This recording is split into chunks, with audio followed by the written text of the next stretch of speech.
කමක් නැහැ. අපි මේ ලෝකයේ බිහි කර තිබෙනවා සංස්කාර පින්ඩයක් හැටියට. මේ ලෝකය වෙනස් කරගන්නට පුළුවන්.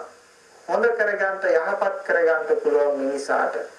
නරක කරගන්නට නපුරු කරගන්නට පුළුවන් මිනිසාට. දැන් බලන්න එකම මිනිසෙක් හැටියට ඉපදුනාට මේ මිනිසයා මනුස්ස දේව වෙනවා, මනුස්ස බ්‍රහ්ම වෙනවා, බ්‍රහ්මයෙකු රහතන් වහන්සේලා වෙනවා. මනුස්ස ප්‍රේතයෝ වෙනවා. ඔබ දැකලා ඇති ප්‍රේතයෝ වගේ මිනිස්සු ඉන්නවා. ඒ වගේම මනුස්ස යක්ෂයෝ ඉන්නවා.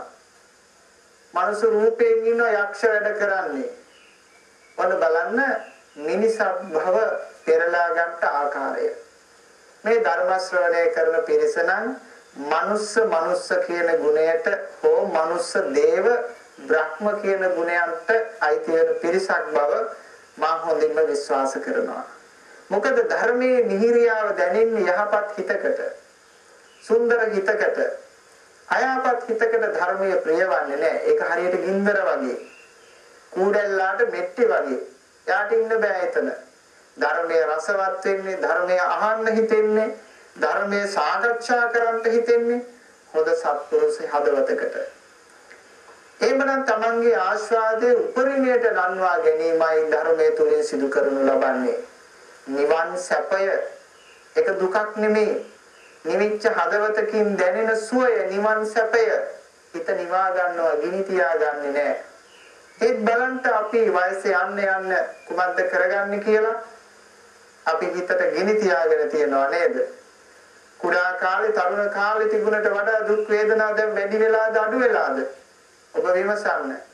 එහෙමනම් ඔබේ සිතේ ගින්න ඔබ වැඩි කරගත්ත වෙනවා. වැඩි වෙලා තිබෙනවා නම්, අඩු වෙලා තිබෙනවා නම් ඔබේ ජීවිතයේ ඔබේ ගින්න ඔබ අඩු කරගත්ත කෙනෙක් බවට පත් වෙලා තිබෙනවා. අපි නුවණ වැඩෙන්න වයස වැඩි වෙන්න සිදු කර ගන්නට ඕන. ජීවිතේ වඩා නිවි සැනසීමටපත් කර ගන්නට ඕන.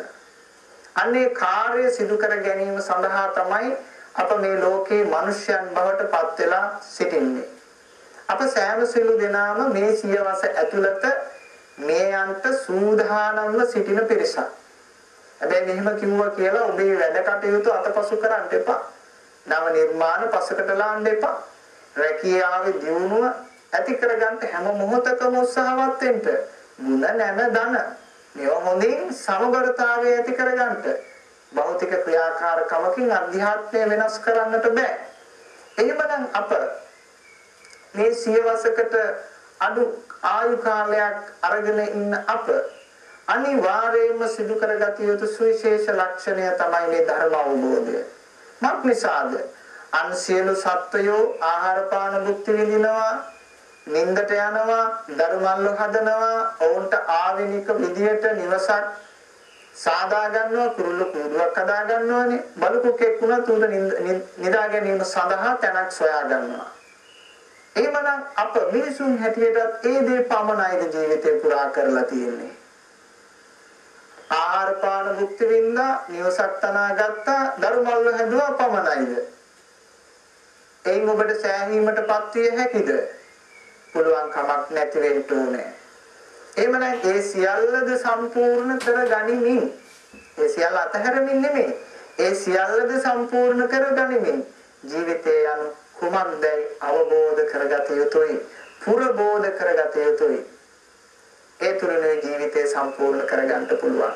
මා දැකලා තියෙනවා වයසට ගිහිල්ලා මරණාසන්න මොහොතේ ඉන්න බොහෝ පිරිසකගෙන් මම ජීවිතය ගැන ඔබට මොකද හිතෙන්නේ කියලා විමසලා තියෙනවා. ඔවුන් කියපු කාරණය තමයි හාමුදුරුවනේ ජීවිතේ හරියට හීනයක් වගේ. එක ස්වාමීන් වහන්සේ නමක් මට ප්‍රකාශ කළා හීනෙන්ගේ සබන් වගේ කියලා. ඔබට ඒක තේරෙනවද? සාමාන්‍යයෙන් අපි හීනෙන් සබන් ගාලා නෑවට ඇඟ පිරිසිදු වෙන්නේ නෑනේ. ඒ වගේ ජීවිතේ අවසාන මොහොතේදී එවැනි වචනයක් තමන්ගේ මුවෙන් පිට වෙන්න දෙන්නේ නැතුව තමන්ට සතුටෙන් ජීවිතය අවසන් කරන්නට පුළුවන්කම ලැබෙන්නේද ශ්‍රී සද්ධර්මයේ තුල තමන්ගේ ජීවිතය යථා අවබෝධය කරගත්තොත් පමණයි. මේ සඳහා යම්කිසි කැපවීමක් අපද සිදු කළා. ඒ කැපවීම Tamanට ළඟට ඇවිල්ලා කවුරුන් හෝ කියලා දෙන තුරු අප සිටියේ නැහැ. අනේකාකාර මතවාද අදහස් සංකල්ප ලෝකයේ තිබෙදී අපගේ බුද්ධියට ගැළපෙන ඒ નિરાයාසේ ධර්මය අපි සොයා ගියා. උපතිස්ස පෝලිත වගේ. උපතිස්ස පෝලිත කියලා කියන්නේ මහා ධන සිටුවරුන්ගේ පුත්‍රයෝ දෙදෙනෙක්. තරුණ කාලේ ඉතින් හැම දිනම නටන්න, ගයන්න, වයන්න, අඳින්න, පළඳින්න තමයි කැමති. නමුත් මේ කුල පුත්‍රයෝ දෙදෙනා ඒ තුලින් සතුටක් ඇති කරගන්නට තරම් මනස දුර්වලව තිබුණේ නැහැ. ඔවුන්ට එපමණකින් සතුටු වන්නට බෑ. ඊට වඩා උසස් චින්තනයක්, ඊට වඩා උසස් ධර්මයක් අවශ්‍යයි කියලා සිතුවා. අන්න ඒ වගේ සිතන සිතුවිලි ඇති තරුණ පරපුරක් ඇති. වැඩි මහලු පරපුරක් ඇති. ඒ වගේම මැදි වී ජීවත් වෙන පරපුරක් ඇති.